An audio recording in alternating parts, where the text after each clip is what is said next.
দিনটা ছিল আমাদের বিয়ের 11 মান্থস।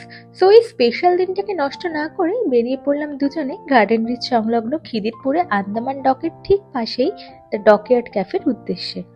130 বছরের ঐতিহ্য এই ডক আর তার সাথে ক্যাফের এই সুন্দর কম্বো যেন অতীত আর বর্তমানের এক অদ্ভুত মেলবন্ধন। এই ক্যাফেটার একটা স্পেশালিটি হলো যেখানেই বসা যাবে গঙ্গার ভিউ কিন্তু পাওয়া যাবে, সাথে উপরি পাওনা হিসেবে হাওড়া ব্রিজ আর বিদ্যাসাগর সেতু। যাই হোক, রবিবারের বিকেলে অ্যাজ ইউজুয়াল ফিরে আমাদের দুজনের গঙ্গার পাশে ঠাঁই হলো না, শুধু ফটোশুট হলো।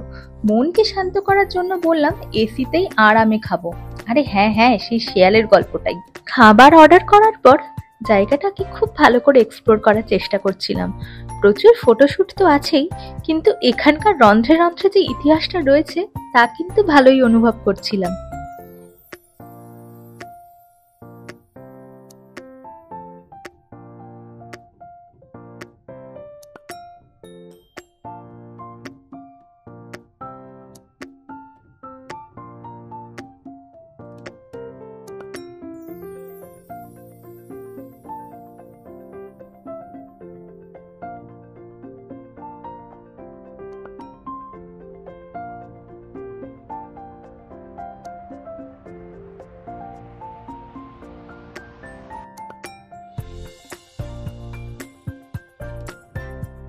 সো অর্ডার করেছিলাম পার্ক স্ট্রিট প্রাঞ্চ, মিষ্টি মিস্ট, একটা ফিশ কাবাব, স্পাইসি গার্লিক নুডলস, আর যেটা সব থেকে বেস্ট ছিল ম্যাঙ্গো মন্টি কার্লো।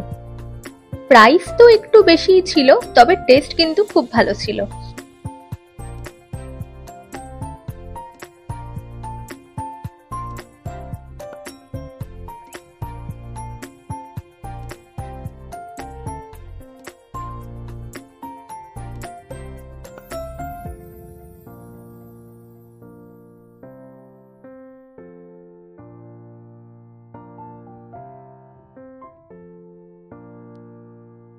আহা, পড়ন্ত বিকেলের সৌন্দর্য তো অনুভব করলাম, যাকে বলে অ্যাস্থেটিক সানসেট। আর সন্ধ্যা তো ছিল আরোই মায়াবী। দূরে আলোর ঝিকিমিকি, হালকা মিউজিক, তুমি আর আমি। বেশ ভালোই সময়টা কাটিয়ে সেদিন বাড়ি ফিরেছিলাম।